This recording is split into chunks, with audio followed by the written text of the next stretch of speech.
So okay 50,000 kilometre ஓட்டிட்டீங்க.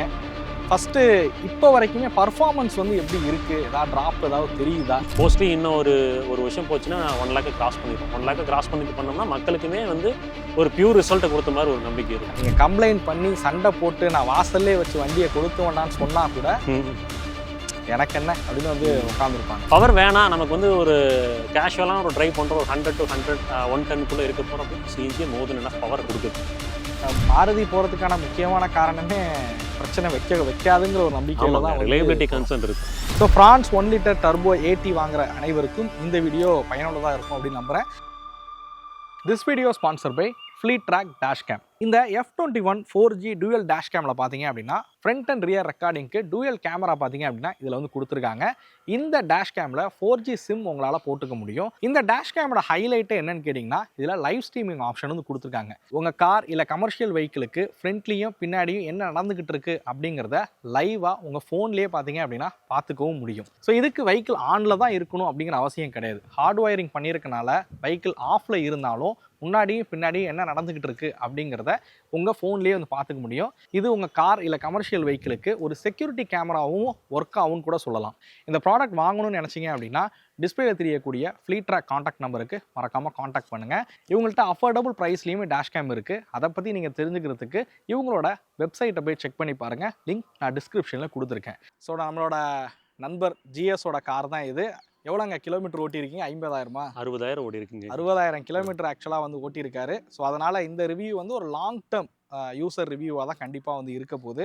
So Fronx 1 litre turbo AT வாங்குற அனைவருக்கும் இந்த வீடியோ பயனுள்ளதாக இருக்கும் அப்படின்னு நம்புகிறேன். ஸோ வாங்க நம்ம வீடியோக்குள்ளார போகலாம்.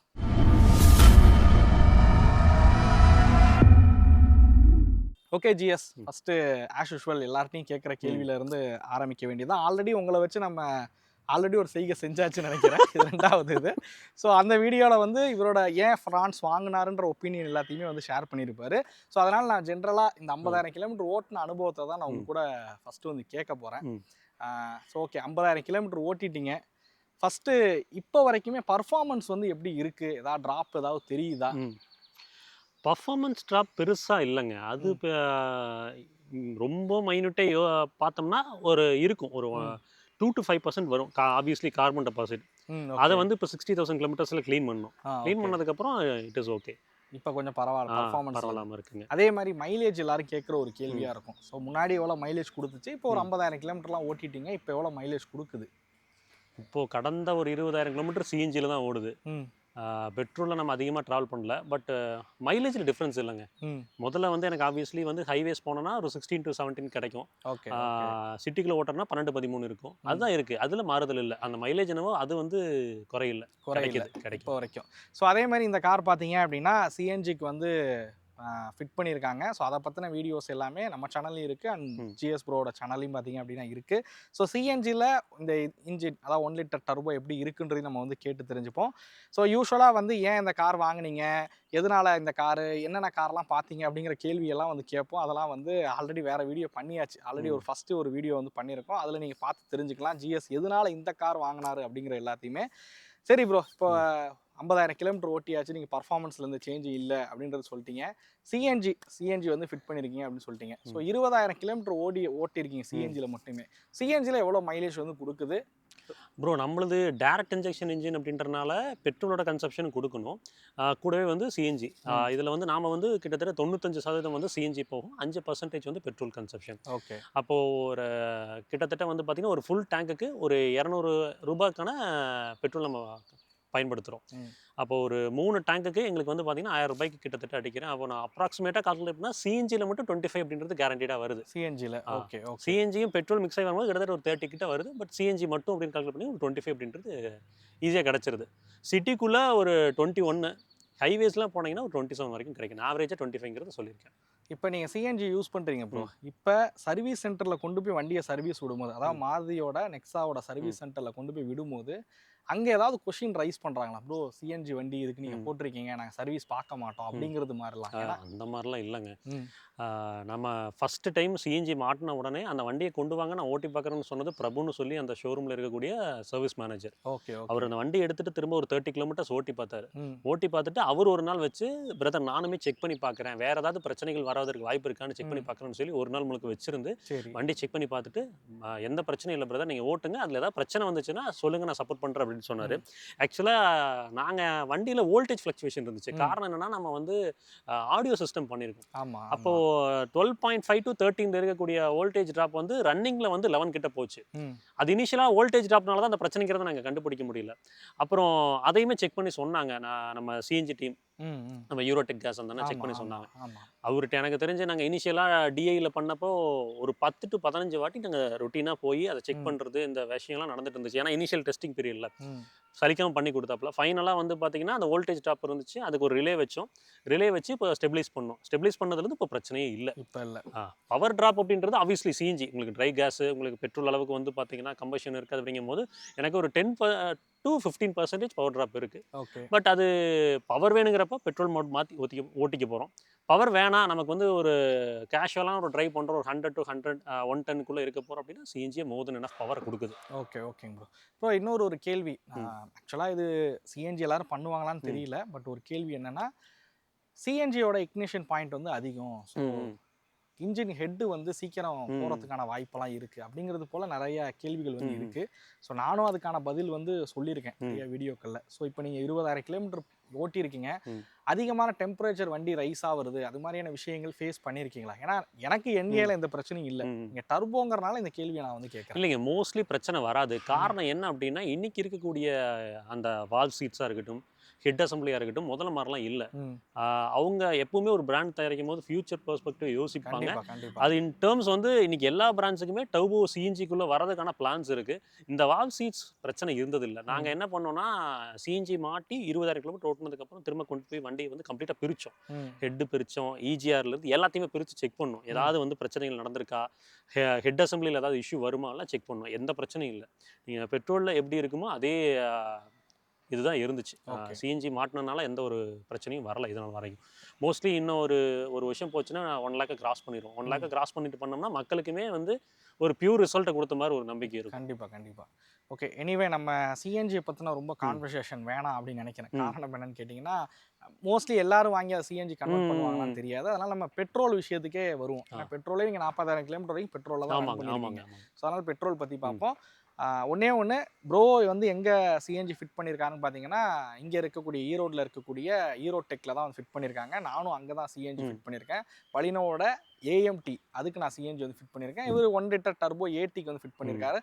மேபி யாராவது சிஎன்ஜி ரெக்குவயர்மெண்ட் இருக்குது, உங்கள் காருக்கு போடணும்னு விருப்பப்படுறீங்க, ஒரு ட்ரஸ்டபுளான ஒரு டீலர் தேடிட்டு இருக்கீங்க அப்படின்னா நான் டிஸ்கிரிப்ஷன்லேயும் அண்ட் டிஸ்பிளேயும் அவங்களோட நம்பர் வந்து கொடுத்துருக்கேன். தேவைப்படுறவங்க பயன்படுத்திக்கோங்க.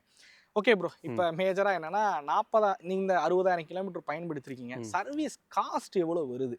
ஏன்னா அது எல்லாரும் தெரிஞ்சுக்க வேண்டிய ஒரு விஷயமா இருக்குது. ஏன்னா நம்ம கார் எடுத்துடுறோம், லோனை போடுறோம், இஎம்ஐ கட்டுறோம், எடுத்துறோம். பட் இந்த ஒவ்வொரு தடவை சர்வீஸ் விடும்போது அதுக்கான காஸ்ட் எவ்வளோ வரும், இன்சூரன்ஸ்க்கு நம்ம எவ்வளோ செலவு பண்ணுற மாதிரி இருக்கும் ஒவ்வொரு வருஷத்துக்குங்கிறது ஒரு பெரிய கேள்வியாக இருக்கும்.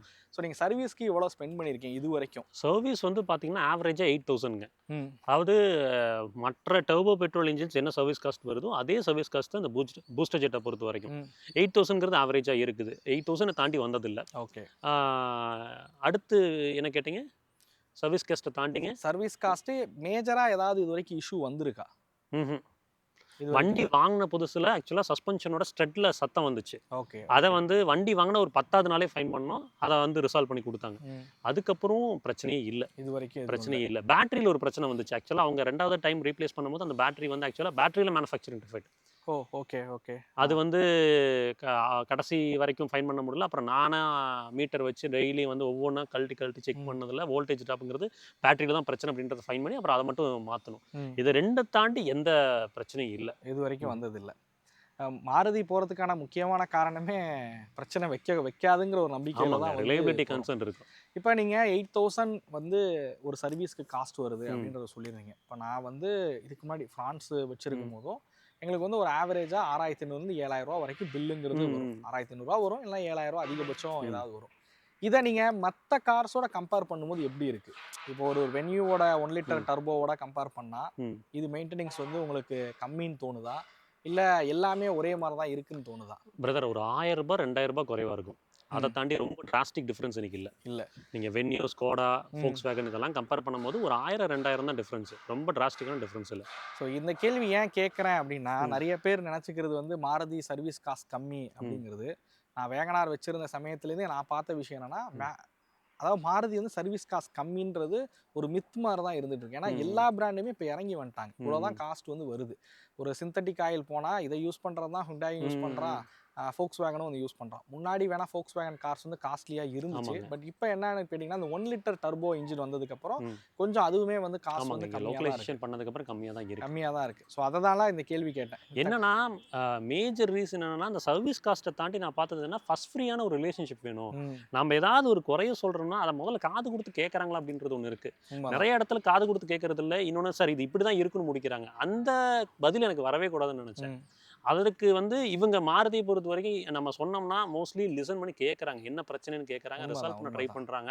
இல்லை நம்ம ஏதாவது கம்ப்ளைண்ட் பண்ணோம்னா ஹையரார்கி ரொம்ப வந்து இங்கே ஃபாலோ பண்ணுவோம். கண்டிப்பாக. அப்படிங்கும் போது அந்த எக்ஸ்பீரியன்ஸ் நான் வேணும்னு நினச்சேன். அது சர்வீஸில் எனக்கு கிடைக்குது. உண்மைதான் ப்ரோ. ஆக்சுவலாக நான் ஆஸ் அ மாருதி யூஸராக சொல்லணும் அப்படின்னா, நான் வந்து இந்த விஷயத்த வந்து நான் ஃபீல் பண்ணியிருக்கேன். நான் இதுக்கு முன்னாடி மாருதியில் ஒர்க் பண்ணியிருக்கேன். ஒரு சின்ன மெயில் வந்து டீலர்ஷிப் லெவலில் எவ்வளோ பாதிக்கும்ன்றது எனக்கு தெரியும்.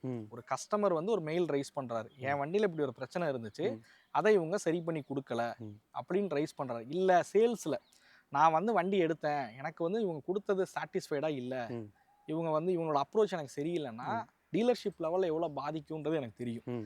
ஸோ நான் ஏன் ஒரு மாருதி கஸ்டமராக அதை நான் சொல்கிறேன்னா, அதை வந்து அவங்களும் வந்து இது பண்ணுறாங்க. இப்போ என்கிட்ட வந்து அந்த பசங்க டெலிவரி கொடுக்கும் போதே ஒரு விஷயம் சொல்லுவாங்க, ப்ரோ எனக்கு ரேட்டிங் வந்து 5 ஸ்டார் கொடுத்துருங்க, ஏதாவது கம்ப்ளைண்ட்னா என்கிட்டயே சொல்லுங்க, நான் அதை உடனே சரி பண்ணி கொடுக்குறேன் அப்படின்றாங்க.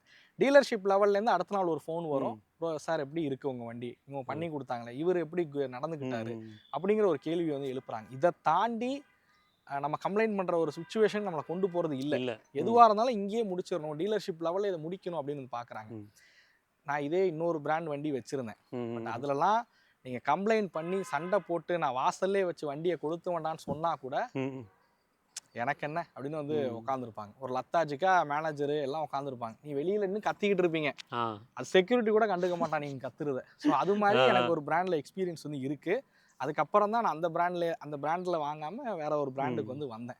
இது வந்து பிராண்டோட பிரச்சனையா இல்லை டீலர்ஷிப் பிரச்சனையான்னு எனக்கு வந்து தெரியல. பட் மாருதியை பொறுத்த வரைக்கும் சர்வீஸில் எந்த ஒரு பஞ்சாயத்தும் இருக்காதுங்கிறதான் உண்மையும் கூட. ஸோ ஏன் திருப்பி மாருதி வாங்குறோம்னா அதுக்கு இதுவும் ஒரு காரணமும் கூட அப்படின்னு சொல்லலாம்.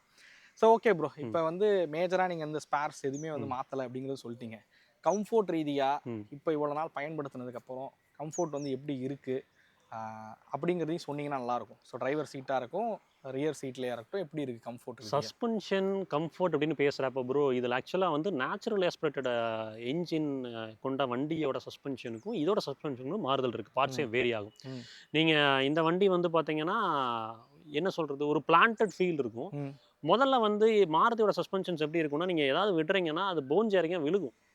இந்த சஸ்பென்ஷனை பொறுத்த வரைக்கும் போன் ஜேரிங் கிடையாது. அதே சமயம் ரொம்ப கம்ஃபர்ட் ஓரியன்டாகவும் போகல, ஒரு நியூட்ரலான ஒரு மேனர்ஸ் இருக்கும். ஹேண்ட்லிங்கை கொஞ்சம் வந்து பார்த்தீங்கன்னா, அதாவது 60% கம்ஃபர்ட்டு, 40% ஹேண்ட்லிங். இது வந்து பியூர் எந்தூசியாஸ்டிக்காக நீங்கள் ட்ரைவ் பண்ண முடியும்னா கண்டிப்பாக இல்லை. இது வந்து ஒரு காமன் மேனுக்கான ஒரு லைவ்லி எக்ஸ்பீரியன்ஸ் கொடுக்கக்கூடிய ஒரு கார் தான்.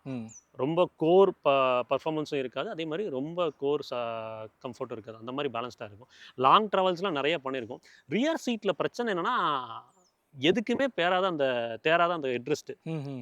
அந்த ஹெட்ரெஸ்ட் வந்து நெக் சப்போர்ட்டும் கொடுக்காது, ரொம்ப பெருசாக இருக்கும், பார்க்குறக்கும் ஆக்வர்ட் ஃபீல் கொடுக்கும். ஏதாவது கம்ஃபர்ட்டுக்கு நம்ம நெக் பில்லோஸ் ஆட் பண்ணணும்னு நினச்சோம்னாலும் ஆட் பண்ண முடியாது. அது வந்து யோசித்தேன். அப்புறம் பலினோ தாண்டி ஆம்ரெஸ்ட் டெஃபினட்டாக கொடுத்துருக்கலாம். ஓகே, அதான் மிஸ் பண்ணுது. அப்புறம் ரொம்ப ஹாரிபிளான எக்ஸ்பீரியன்ஸ்னால் ரோட் அண்ட் டயர் நாய்ஸ் தான்.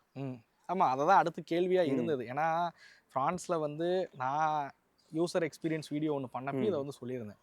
ரோட் நாய்ஸு, டயர் நாய்ஸு இதெல்லாம் வந்து கேபின்குள்ளே நிறைய கேட்குது அப்படின்றது போல். ஸோ நீங்கள் அதுக்காக நிறைய டேம்பிங் ஒர்க் எல்லாமே வந்து பார்த்தீங்க. ஸோ இப்போ எப்படி இருக்குது? ஸோ டேம்பிங்க்குன்னு இவ்வளோ செலவு பண்ணாதான் இந்த ரோட் நாய்ஸை அரெஸ்ட் பண்ண முடியுதா? ஆமாம், டேம்பிங் வந்து வண்டி ஃபுல்லாக டேம்ப் பண்ணியிருக்கும். இப்போது இது கொஞ்சம் வெளிப்படையாக சொல்லலாம். நம்ம வந்து மீடியாவில் இருக்கோம் அப்படின்ற பட்சத்தில் நமக்கு பெனிஃபிட்ஸ் இருக்கும். நம்ம ஏதாவது ஒரு கடையில் போய் நம்ம பண்ணுறோம் அப்படின்னா, பட் ஒரு காமன் மேன் போய் டேம்பிங் பண்ண முடியாதுங்க முழுசா. நீங்க முழுசா டேம்ப் பண்ணீங்கன்னா 80,000 ரூபாய் செலவாகும் ஒரு இது வண்டிக்கு. இந்த ஒரு விஷயத்துக்காக 80,000ங்கிறது எல்லாரும் யோசிக்கக்கூடிய ஒரு யோசிக்கக்கூடிய விஷயம் ஒரு விஷயம் தான். அப்போ நான் இந்த ஹோண்டா அமேஸ் எலிவேட்டுங்க, தான். ஃப்ராங்ஸ் பலினோ போறவங்களுக்குலாம் சொல்லுவேன். உங்களால ஒரு சில பேர்த்துக்கு இந்த டயர் நாய்ஸும் விண்ட் நாய்ஸ் இல்ல. ம். டயர் நாய்ஸும் இந்த ரோட் நாய்ஸும் வந்து என்னால பொறுத்துக்க முடியாதுன்னா, ம். தயவு செஞ்சு ஸ்கிப் பண்ணிருங்க. ம். அந்த விஷயம் இங்க நம்ம ரொம்பவே பார்க்க வேண்டியதா இருக்கு. கண்டிப்பா. ஏன்னா இவ்வளோ குடுத்து வாங்குறோம். ம். ஆல்மோஸ்ட் இது நீங்க வாங்கும்போதெல்லாம் 16 லேக்ஸ் பக்கம் ம். வந்துச்சுன்னு நெனைக்கிறேன். ஆமாங்க. ஸோ 16,00,000 ரூவா குடுத்து வாங்குறோன்னும்போது, இந்த விஷயங்கள மேஜரா எல்லாரும் பார்ப்பாங்க. ஆமா. ஸோ ஒரு கம்ஃபோர்ட் ரிலேட்டடாவும் இருக்கணும். டயர் நாய்ஸ்லாம் கேட்கக்கூடாதுங்கிறது இருப்பாங்க. ம். பட் அத வந்து மேபி மாருதி அட்ரஸ் பண்ணி ஃபிரான்ஸ்ல அரெஸ்ட் பண்ணா நல்லாயிருக்கும். ம். பலினோ வரைக்கும் கூட அக்செப்ட் பண்ணிக்கலாம். ம். ம். ஓகே நம்ம 8,00,000 9,00,000 தானே குடுத்து வாங்குறோம். பட் ஃபிரான்ஸ்லயும் அந்த விஷயம் சரியில்லன்னும்போது அத அக்செப்ட் பண்ணிக்க ஆமா. முடியல அப்படின்னு அவங்க நான் சொல்றேன். அதாவது அதில கொஞ்சம் ஒர்க் பண்ணியிருக்கலாம். அப்புறம் பிரைசிங்குமே வந்து பார்த்தீங்கன்னா, கிட்டத்தட்ட வந்து 16 லேக்ஸ் ஆன் ரோட் இருந்து நம்ம வாங்கும்போது அரௌண்ட் 15 கிட்ட இருந்துச்சு. ம். 14.8ல வாங்குனோம். நம்ம நெகோஷியேட் பண்ணி வாங்குன மீடியம் ம். இருக்கனால. ஆ இதில நான் பார்த்தது என்னன்னா, மேஜரா இந்த ஸ்மார்ட் ஹைபிரிட் பேட்டரிய தூக்கி உள்ள போட்டாங்க. ம். அதுவே ரூ. 1,00,000 விலை வந்துருது. ஆமா, ஆமா. திரும்ப டார்க் கன்வெர்ட்டர் ரூ. 1,00,000 ம். கிட்டத்தட்ட ரூ. 1,50,000 விலை வருது. இதுலயே 2,50,000 ஏறிருச்சு. ம். ம். இதில கொஞ்சம் இவங்க ஸ்மார்ட்டா ப்ளே பண்ணியிருக்கலாமோன்னு தோணுச்சு. Okay, okay. கொஞ்சம் இன்னும் கொஞ்சம் வந்து இந்த கார வந்து டாப் ஆஃப் த லைன் ஒரு 14 லேக்ஸ்ல வச்சிருந்தாங்கன்னா, ம். இன்னும் நம்பர்ஸ் பண்ணியிருக்கும். இன்னொன்னு இந்த டர்போ பெட்ரோல அஃபோர்டபுளா பேசிக்லேருந்தே குடுத்துருக்கணும். இல்ல பேசிக் அடுத்ததுலேருந்து தான் குடுத்துருக்கணும். டாப் 2 மாடல்ல வச்சாங்க. எப்படி பலினோ ஆர்எஸ்ல இந்த என்ஜின் வச்சு கொன்னாய்ங்களோ, அதே மாரி ஃப்ராங்ஸ்ல மட்டும் தான் இந்த என்ஜின் வச்சு கொன்னுகிட்டு இருக்காங்க. உண்மதான், ஏன்னா உண்மதான். ரொம்ப ரிஃபைன்டா இருக்கும். ஆ உங்களுக்கு டர்போ லேக்ங்கிறது மினிமலா தான் இருக்கும். ம். அதே மாரி 1 டன் தான் கர்வ் வெயிட் அப்படிங்கும்போது, நீங்க ஒரு 3 கியரோட பவர் பேண்ட்லாம் நீங்க உங்களுக்கு லைவ்ல ஸ்டீரிங்க புடிச்சு நீங்க 3ல அழுத்தும்போது, அந்த டர்போ ஸ்பூலினாலே அது தர தர தரன்னு இழுத்துட்டு போறது நமக்கு தெரியும். Okay, okay. இந்த என்ஜின இவங்க நெறைய இடத்துல பிரஸால யூட்டிலைஸ் பண்ணியிருக்க முடியும். கிராண்ட் விட்டாரால இதோட ஒரிஜினல் டியூனிங் வந்து பார்த்தீங்கன்னா, 118 பிஹெச்பி 170 நியூட்டன் மீட்டர்ஸ் ஆஃப் ம். டார்க். நமக்கு இங்க 100 பிஹெச்பி 147 தான் குடுத்துருக்காங்க. ஆமா. அந்த 118, 170 கிராண்ட் விட்டாரால குடுத்தாங்கன்னா, என்னன்னா ஒரு நீஷ் ஆடியன்ஸ் அதுக்கு இருக்காங்க. கண்டிப்பா, கண்டிப்பா. எனக்கு ரிலையபிலிட்டி வேணும், பெர்ஃபார்மன்ஸும் வேணும் அப்படின்னு நினைக்கிறவங்க, எந்த பிரச்சனையும் இல்லாம ஃபர்ஸ்ட் ஃப்ரீயா போக முடியும். மாருதி அதில தப்பு பண்ணிட்டாங்க, என்ன பொறுத்தவரைக்கும். இப்ப உண்மையிலேயே ப்ரோ, இப்ப கன்சல்டேஷன் கால் 10 கால் பேசுனா, அதுல 2 கால்ல பார்த்தீங்கன்னா, டர்போ பெட்ரோல்ஸ் கேட்குற ஆடியன்ஸ் இப்ப நெறைய ம், பேர் ம். வந்துட்டாங்க. ஸோ எனக்கு வந்து பெர்ஃபார்மன்ஸ் வேணும். அதுக்கு எது வந்து போலாம் அப்படின்னு. அப்படி பார்த்தீங்கன்னா, அவங்க ஆப்ஷன்ல ஃபிரான்ஸ் இருக்கிறதே கிடையாது. ஆமா. நான் பார்த்த வரைக்கும். ம், ம். ஸோ டர்போ பெட்ரோல் கேட்குறாங்க. ஆனா அந்த ஆப்ஷன்ல ஃபிரான்ஸ வச்சுக்கிறதே இல்ல. ம். ஸோ அந்த மாரி தான் ஃபிரான்ஸ் வந்து பிளேஸ் ரியாலிட்டி பண்ணியிருக்காங்கன்னு அதுதான். ஏன்னா சொல்லலாம். பாதி பேர்த்துக்கு இதோட பிரைசிங், ம். அப்புறம் ஃபீச்சர்ஸ் டூ பிரைஸ் மேட்ச் பண்ணாங்களான்னு கேட்டிங்கன்னா இல்ல. இல்ல. ம். இப்ப நான் காம்ப்ரமைஸ் ஆகி வந்தேன்னா, எனக்கு மேஜர் வந்து என்ஜின் ரொம்ப முக்கியம். ம். டிரான்ஸ்மிஷன் ரொம்ப முக்கியம். ஸ்ட்ரக்சரல் அப்டேட் பண்ணியிருந்தாங்க. அதனால ம். அந்த நம்பிக்கை இருந்துச்சு. ஸோ இதெல்லாம் கான்சன்ட்ரேட் பண்ணி வந்தேன். ஓகே. பட் எல்லாருமே அந்த மாரி வந்து ஃபீச்சர்ஸ காம்ப்ரமைஸ் பண்ணிட்டு, காரோட சைஸ காம்ப்ரமைஸ் பண்ணிட்டு வரவங்களான்னு கேட்டிங்கன்னா இல்ல. வரமாட்டாங்க. அப்போ மாருதி வந்து அத வந்து பிரஸால யூட்டிலைஸ் பண்ணியிருக்கலாம். எனக்கே இப்போ கண்டிப்பா. பிரஸால குடுத்தீங்கன்னா பிரஸா தான் போயிருப்பேன். ம். ம். ம். எனக்கு பிரஸால் இல்ல. அதனால நான் இதுக்குள்ள வந்தேன். ம். அது ஒரு மேஜர் மிஸ் தான். மேபி இப்ப இந்த சப் 4 மீட்டர் செக்மெண்ட்ல பார்த்தீங்க அப்படின்னா, ம். எல்லா ப்ராடக்ட்லயும், எல்லா பிராண்ட்லயுமே அதாவது ம். மாருதிய தவிர்த்துட்டு ம். வென்யூ போனாலும் சரி, சோனட் போனாலும் ம். சரி, அதே மாரி 3XO, ம். நெக்ஸான் எதுல எல்லாத்துலயுமே கைலாக் உட்பட ம். டர்போ பெட்ரோல்ஸ் குடுக்குறாங்க. பட் மாருதியில மட்டும் பிரீஸால வந்து டர்போ பெட்ரோல் இல்ல. இல்ல. மேபி அத எடுத்துட்டு வந்தாங்கன்னா நல்லா இருக்கும். அதான் ஏன் அடுத்த இன்னும் ஜெனரேஷன்ல வருது. கைகர் மேக்னெட்ல கூட டர்போ பெட்ரோல்ஸ் இருக்கு. ம். பிரீஸால மட்டும் இல்ல. நீங்க சொல்ற மாரி குடுத்தாங்கன்னா மேபி நல்லா ஆனா இருக்கும். திரும்பவும் இந்த என்ஜின் கொண்டு வரல. ம். 1.2 MPFI டர்போ தான் கொண்டு வராங்க. Okay, okay, okay. மேபி பார்ப்போம். அது எப்படி இருக்கு ம். அப்படிங்கிறத வந்து பார்ப்போம். எனிவே இப்ப நீங்க வந்து சொன்னீங்க சஸ்பென்ஷன் பிரச்சனைகள் ம். வந்து இல்ல அப்படின்னு. பிரேக்ஸ் எப்படி இருக்கு? ஏன்னா இதுக்கு நடுவுல நீங்க ஏதாவது சேஞ்சஸ்லாம் வந்து பிரேக்ஸ் பண்ணியிருப்பீங்க. மாத்தணும். ம். பிரேக்ஸ் வந்து OEMல வர ஃப்ராங்ஸ் வந்து பார்த்தீங்கன்னா, கரெக்ட்டா 30,000 கிலோமீட்டர்ல பிரேக் பேட் தேஞ்சிடுது. ம்.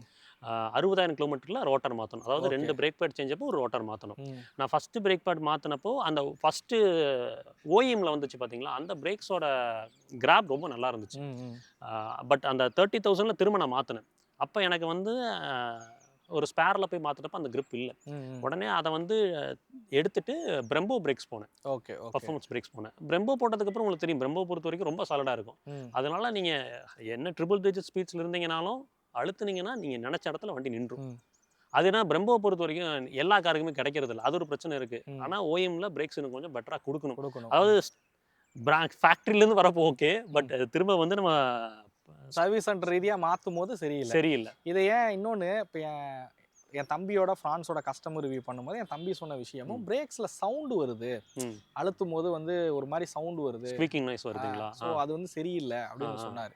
அதனால தான் மெயினாக ஃப்ரான்ஸ் டர்போலையும் அந்த பிரச்சனைகள் இருக்கான்றதுக்கு தான் கேட்டேன். அந்த நாய்ஸ் வந்து ஒரு சில டைம் வாஷ் பண்ணனா வரும். ம். வண்டியை ஃப்ரெஷ்ஷாக வாஷ் பண்ணிட்டு வரணும்னா அந்த டைம் வரும். பட் நார்மல் டைமில் வரதில்ல. வரதில்ல. அப்புறம் ஒரு சில டைம் ஏர்லி மார்னிங்கில் வரும். ம். அது ஆப்வியஸ்லி டியூ டு அந்த வெதர் கண்டிஷன்ஸ்னால தான். ம். அது ஒரு மேஜர் பாதிப்பாக எனக்கு இருந்தது இல்லைங்க. Okay, okay. சரிங்க ப்ரோ. இப்போ சஸ்பென்ஷன் சொல்லிட்டீங்க, பிரேக்கிங் சொல்லிட்டீங்க, கம்ஃபோர்ட்டில் எந்த பிரச்சனையும் இல்லை அப்படின்னு சொல்லிட்டீங்க. பைக்கிலும் இது வரைக்கும் ஓட்டினதில் இது வரைக்கும் மேஜராக எந்த பிரச்சனைகளும் வச்சதில்லை அப்படின்னு சொல்லிட்டீங்க. அடுத்தது ஹெட்லைட் பற்றி கேட்கணும். ஆல்ரெடி நீங்கள் ஃபஸ்ட்டு சொல்லும்போது ஹெட்லைட் பிரச்சனையை பற்றி சொல்லியிருந்தோம். நான் வீடியோ போடும்போது அதை பற்றிலாம் வந்து பேசியிருந்தேன். அதுக்கப்புறம் இப்போ நிறைய ஹெட்லைட்டில் மாடிஃபிகேஷன்லாம் பண்ணியிருக்கீங்க. அதை பற்றி சொன்னீங்கன்னா நல்லாயிருக்கும். ப்ரோ இந்த ரிஃப்ளெக்டர் ஹெட்லாம்ஸை பொறுத்த வரைக்கும் நம்ம நிறைய இடம் சொல்லியிருக்கோம். வெளிச்சம் பெருசாக இருக்காது. மழை பெய்யுற டைமில் ஹைவேஸ்லாம் ரொம்ப பிரயோஜனமே இல்லை அப்படின்ற மாதிரி தான் இருந்துச்சு. இதுக்கான சொல்யூஷன் அப்படின்னு பார்க்கும்போது ப்ராப்பராக வரலை. ஓஎம் இப்போ வந்து பார்த்தீங்கன்னா அந்த பம்பரை கட் பண்ணி போடுற மாதிரி இருக்காங்க. அந்த ஃபாக்லாமே வெளிச்சம் இல்லை. ஆமாம். அது கிட்டத்தட்ட வந்து பார்த்தீங்கன்னா அதுவே 10,000 ரூபா வருது. ஆனால் வெளிச்சம் இல்லை. அப்படின்றப்போ நம்ம ரீசெண்டாக அந்த சென்டர் கிரில்லையே வந்து பார்த்தீங்கன்னா ஃபாக் லேம்ப் வைக்கிற மாதிரி பொசிஷனிங் பண்ணி வந்துச்சு. இது என்னன்னா லுக்கை கொஞ்சம் கெடுக்குது. ஆமாம், இது பார்க்கும் போது கொஞ்சம் கெடுக்குது. பட் இந்த ஃப்ரண்ட் லுக்கா நைட் டைம் சேஃப்டி அப்படின்னு பார்த்தீங்கன்னா அதுதான் வருது. அதனால அதில் போயிட்டேன். பட் இப்போ என்ன பண்ணியிருக்காங்கன்னா இந்த கிரில்லுக்கு பதிலாக கீழே இருக்க அந்த கீழே உள்ள ஏர் டேம் இருக்கு பார்த்தீங்களா, அந்த ஏர் டேம்ல வந்து மாற்ற மாதிரி சொல்றாங்க. பட் என்ன பிரச்சனைனா அதில் இந்த ப்ரொஜெக்டர் டைப் மாட்ட முடியல. ஏன்னா ப்ரொஜெக்டர் மாட்டினீங்கன்னா பின்னாடி போய் அந்த ரேடியேட்டரில் அடிக்குது. ஓ, ஓகே, ஓகே. ஸோ அதனால வந்து ப்ராப்பர் சொல்யூஷன் இது மட்டும்தான். ஆனால் ஃப்ரண்ட் லுக் போயிடுது. காம்ப்ரமைஸ் பண்ணுறோம். பட் நம்ம நைட் ட்ராவல் அதிகமாக பண்ணுறோம், வேறு வழி இல்லை. அதனால அப்படி போட்டிருக்கேன். இது ஆக்சுவலாக வந்து பேசிக் மாடலோட அந்த ஹெட்லாம்ப் கிளஸ்டர் இப்போ கேட்டிருக்கேன் கார் ப்ளஸில். ஓகே, அது சோர்ஸ் பண்ணி தரேன்ருக்காங்க. தந்தாங்கன்னா இதை ரிமூவ் பண்ணிவிடுவேன். ரிமூவ் பண்ணி நார்மல் கிரில்ல போட்டு இதில் வந்து அந்த ப்ரொஜெக்டரில் செட்டப் வரும்ல அதில் பல்பை ரீப்ளேஸ் பண்ணிக்கலான்னு இருக்கு. Okay, okay. இதெல்லாம் பண்ணது எங்கே ப்ரோ? கார் ப்ளஸ் தாங்க. Car plus, Erode car plus தான். சரிங்க ப்ரோ. ப்ரோ இப்போ அடுத்ததாக பைக்கில் நிறைய மாடிஃபிகேஷன்ஸ் வந்து பண்ணியிருக்கீங்க. அதை பற்றி 1 by 1 சொன்னீங்கன்னா பெட்டராக இருக்கும். ஸோ இப்போ இன்டீரியரில் சீட் கவர்ஸ் இதெல்லாம் என்ன பண்ணீங்க? இன்டீரியர் சீட் கவர்ஸ் வந்து பார்த்தீங்கன்னா நான் இந்த ப்ராங்ஸோட எக்ஸ்போர்ட் மாடல் இருக்கும். அதில் ஆக்சுவலாக லெதரைட் வரும். நான் ஸ்லைட்டாக ஒரு தீம் மாற்றிருந்தாங்க. அப்புறம் அதோட ப்ளூ பிரிண்ட் மட்டும் எடுத்து ஆன்லைனில் எடுத்து நம்ம ஹாரிஸ் அவர்கிட்ட கொடுத்தோம். கொடுத்துட்டு அப்புறம் ஃப்ராங்ஸை பொறுத்த வரைக்கும் வந்து அண்டர் தீ சப்போர்ட் இருக்காது. ரியரில் ரொம்ப மேஜராக இருக்காது. ஃப்ரண்ட்டில் கொஞ்சம் லேக் ஆகும். இது ரெண்டையுமே என்ஹான்ஸ் பண்ண சொல்லி அதுக்கப்புறம் நம்ம உட்காந்தோம்னா நம்மளோட பாடிக்கு தகுந்த மாதிரி போஸ்டருக்கு தகுந்த மாதிரி வந்து இந்த சப்போர்ட்லாம் பண்ணி கொடுப்பாப்புல.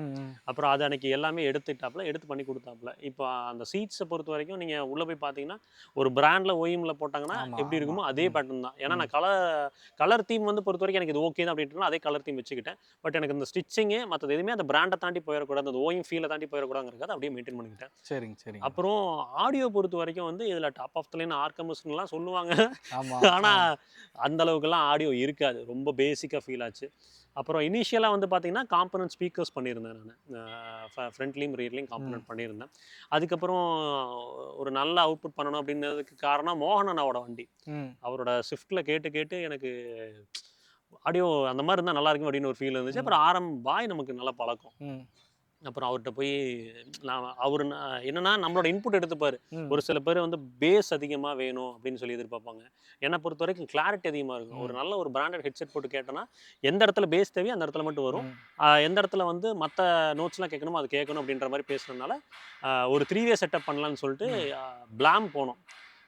உங்களுக்கு வந்து 3-வே ஆக்டிவ் செட்டப் பண்ணியிருக்குது.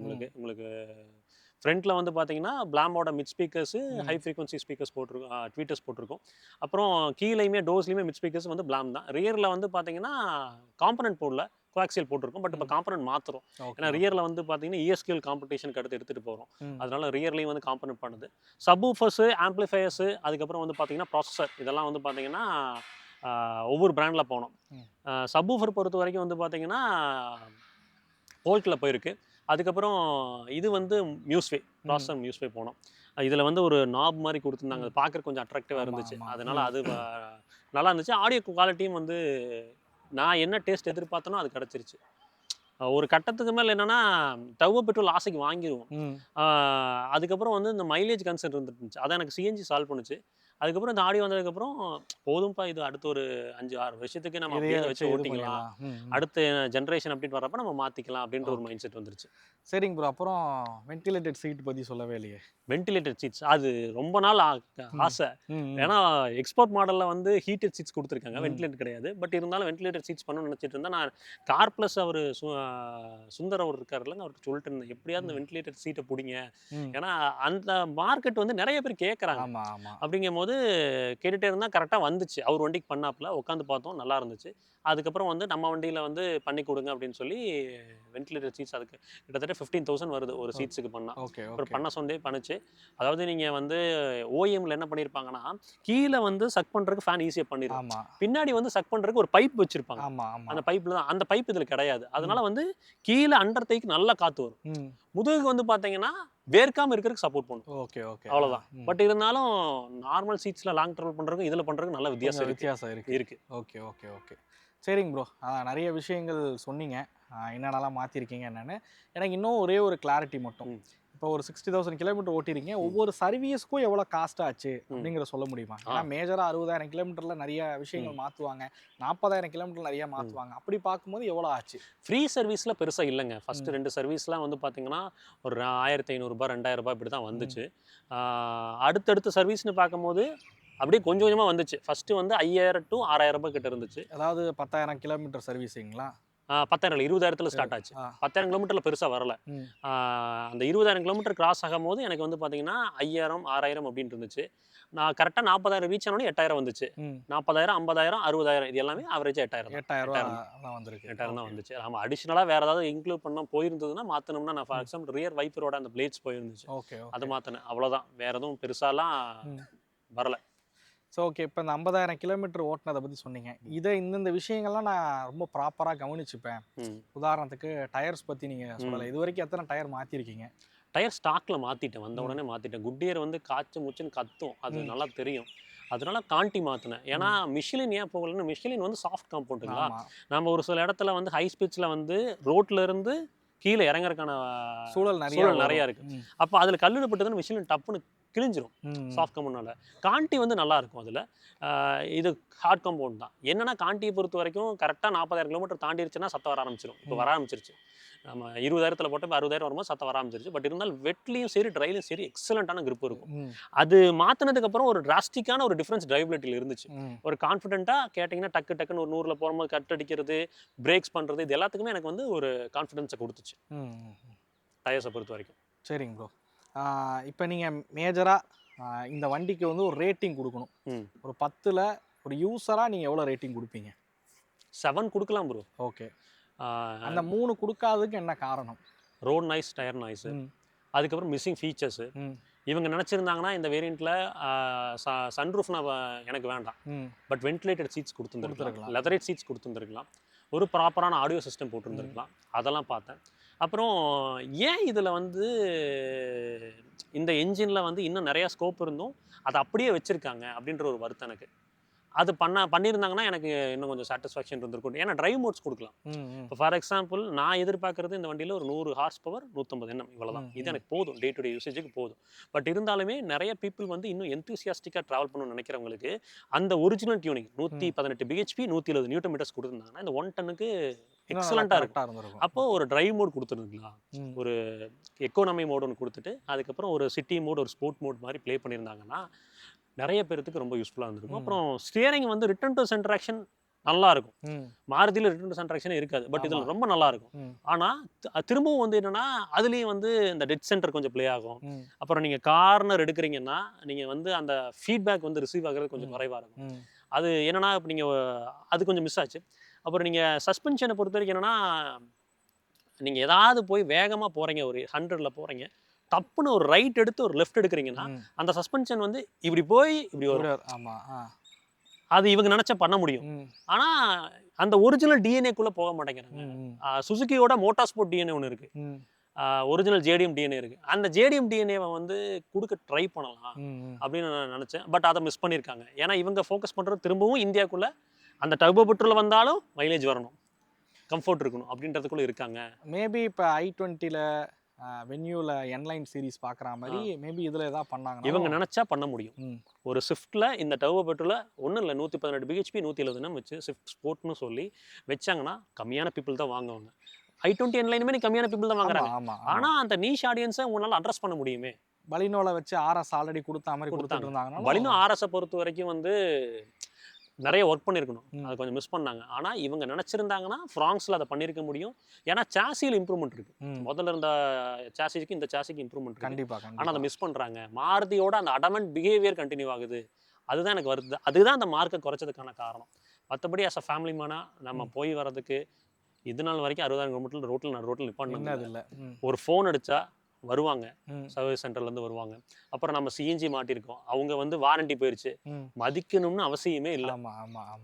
ஆனால் நான் என்ன சொன்னாலும் ரெஸ்பாண்ட் பண்ணுறாங்க. நம்ம யூடியூபர்னு இல்லை, நம்ம ரிலேட்டிவ் வண்டி இருக்குது, அப்புறம் நமக்கு தெரிஞ்சான வண்டிக்கு யார் போனாலும் அந்த மதிப்பு கொடுக்குறது, கஸ்டமருக்கு மதிப்பு கொடுக்குறதுல அவங்க குறைஞ்சதே இல்லை. கண்டிப்பாக இப்போ காமனாக சொல்லலாம், காமன் ஆடியன்ஸாக காமன் பீப்புளாக போனாலுமே பண்ணுறாங்க. ஆமாம். ஸோ யூடியூபர் நீங்கள் நிறைய பேர் கமெண்டில் வந்து சொல்லலாம், நீங்கள் யூடியூபர் அதனால் உங்களுக்கு ரெஸ்பான்ஸ் பண்ணுறாங்கன்னு. நான் பார்த்த வரைக்குமே நான் யாருன்னு தெரியாத போதும் எனக்கு ரெஸ்பான்ஸ் பண்ணுறாங்க. அப்புறம் ஆப்வியஸ்லி என்னோட்டில் சேஃப்டி எல்லாமே முதல்ல வந்து டின் கேனாக இருந்துச்சு, ரொம்ப ஃப்ரெஜைலான பிளாட்ஃபார்ம்ஸ். இப்போ அதுலேருந்து மாறிட்டு வராங்க. இன்னும் அந்த இன்டீரியர் குவாலிட்டிலலாம் கொஞ்சம் ஒர்க் பண்ணுறாங்க. அப்படின்னா இப்போ விக்டோரியஸில் இன்டீரியர் கொடுத்துருந்தாங்க பார்த்தீங்களா, அந்த இன்டீரியர்ஸ் த்ரூ அவுட் நீ மாருதிஸில் ட்ராவல் பண்ணிச்சுன்னா. ஆக்சுவலாக நான் இன்டீரியர் விக்டோரியஸ் வீடியோ பண்ணும்போதும் காருக்குள்ளே உட்காந்துட்டிங்கன்னா அது ஒரு மாருதி காரில் உட்காந்து விக்டோரியஸ் அப்படி தான் இருக்கும். ஸோ அது மாதிரி நல்லா ஒர்க் பண்ணியிருந்தாங்க. ஸோ அந்த விஷயங்கள் பிடிச்சிருந்துச்சு. அந்த ஃபீலை கொடுக்கணும்னு நினைக்கிறேன் நான். மேபி ஸோ அடுத்தடுத்த அப்டேட்டில் இப்போ கொஞ்சம் பரவாயில்ல, சேஃப்டிக்கு நகர்ந்து வந்துட்டாங்க மாருதி. ஸோ நிறைய விஷயங்களை மாற்றிருக்காங்க அவங்க ப்ராடக்ட்டில். ஸோ இனி அடுத்து நீங்கள் சொல்கிற மாதிரி நிறைய விஷயங்கள் மாறும் அப்படின்னு எதிர்பார்ப்போம். ஸோ எனிவே, ஸோ இந்த வீடியோவில் வந்து ஜிஎஸ் அவரோட கருத்துக்கள், இந்த வண்டியை பயன்படுத்துகிற அனுபவங்கள் எல்லாத்தையுமே வந்து உங்கள் கூட பகிர்ந்துருப்பார். ஸோ ஏதாவது கேள்விகள் விட்டு போயிருந்துச்சு அப்படின்னா, நீங்கள் கேட்கணும்னு விருப்பப்பட்டீங்க அப்படின்னா அதை எல்லாத்தையும் கமெண்ட் செக்ஷனில் வந்து மறக்காமல் கேளுங்க. முடிஞ்ச வரைக்கும் அதுக்கு ஆன்சர் பண்ண ட்ரை பண்ணுறோம். ஸோ இந்த வீடியோ உங்களுக்கு பிடிச்சிருக்கும் அப்படிங்கிற நம்பரை, இந்த வீடியோ பற்றின கருத்துக்களை மறக்காமல் கமெண்ட் பண்ணுங்கள். ஜிஎஸ் ரொம்ப நன்றி, உங்களுக்கு மிகப்பெரிய நன்றி. உங்களோட பொன்னான நேரத்தை எங்கள் சேனலுக்காக ஒதுக்கியோ மிகப்பெரிய நன்றி. நீங்கள் என்ன செய்ய காத்திருக்கீங்கன்னு எனக்கு பயமாக இருக்குது. அதாவது பார்ப்பாங்க கமெண்டில், ஏண்டா நீங்கள் மாதத்துக்கு 4 தடவை சேர்ந்து வீடியோ போடுறீங்க சொல்கிறீங்க, இதில் நீங்களே உங்களுக்கு இன்ட்ரோ கொடுத்துக்கிறீங்களா அப்படின்னு வேறு கேட்பாங்க. இந்த விஷயத்த சொல்லணும்னு மறந்துட்டேன். ஆஸ்திரேலியன் இன்காப்பில் 1 ஸ்டார் வாங்கிச்சு இந்த வண்டி. ஆமாம். ஏஷியன் இன்காப்பில் 5 ஸ்டார், ஜாப்பனீஸ் இன்காப்பில் வந்து 4 ஸ்டார்னு நினைக்கிறேன். இன்னும் பாரத் அண்ட் குளோபல் இன்காப் பண்ணல. அது வந்தோடனே நிறைய பேர் கேட்டாங்க. ஏன்னா அதில் வந்து சீட் பெல்ட் ரிட்ராக்டர் ஃபெயிலியர் நடந்துச்சு. அதனால வந்து அது 1 ஸ்டார் கொடுத்துருந்தாங்க. ஸ்ட்ரக்சரலாக அந்த கார் வந்து பேத்தட்டிக்னு அவங்க சொல்லலை. அதை வந்து கிளாரிஃபை பண்ணி ஒரு வீடியோவும் போட்டேன். ஆனால் அதுவும் தப்பு தான், இல்லைன்னு சொல்ல. பட் இன்றைக்கி வந்து இந்த ஸ்டார் ரேட்டிங்னால வந்து அது மிகப்பெரிய, ஈவன் NDTV முதற்கொண்டு 1 ஸ்டார் ரேட்டிங்னு போட்டாங்கன்னே வெளியே அந்த 1 ஸ்டார் எதனால் வாங்குச்சுன்னு போடலை. ஆனால் இதே ஆஸ்திரேலியன் இன்காப்பில் வந்து ஸ்கார்பியோன் 0 ஸ்டார்ஸ் வாங்குச்சு. அப்போ இது வந்து பயங்கர பூம் ஆகலை. நமக்கே தெரியும் ஸ்கார்பியோன் சாலிடான கார். பட் இந்த ஸ்டார் ரேட்டிங் வந்து போனப்போ நிறைய பேர் எங்கிட்ட கேட்டாங்க. அதையும் சொல்லணும்னு விரும்பினேன். அதுக்கான டீட்டெயில் வீடியோ நம்ம சேனல் இருக்குது. அதை பற்றி நான் மேபி உங்களுக்கு லிங்க் நான் வந்து டிஸ்கிரிப்ஷனில் கொடுக்குறேன், தேவைப்படுறவங்க அதையும் செக் பண்ணி பாருங்கள். ஸோ இந்த வீடியோ உங்களுக்கு பிடிச்சிருக்கும் அப்படிங்கிற நம்பர். இந்த வீடியோ பற்றின கருத்துக்களை மறக்காமல் கமெண்ட் பண்ணுங்கள். அடுத்த வீடியோவில் சந்திக்கும் வரை தமிழ் வீல்ஸ் மணிகண்டன். நன்றி, வணக்கம்.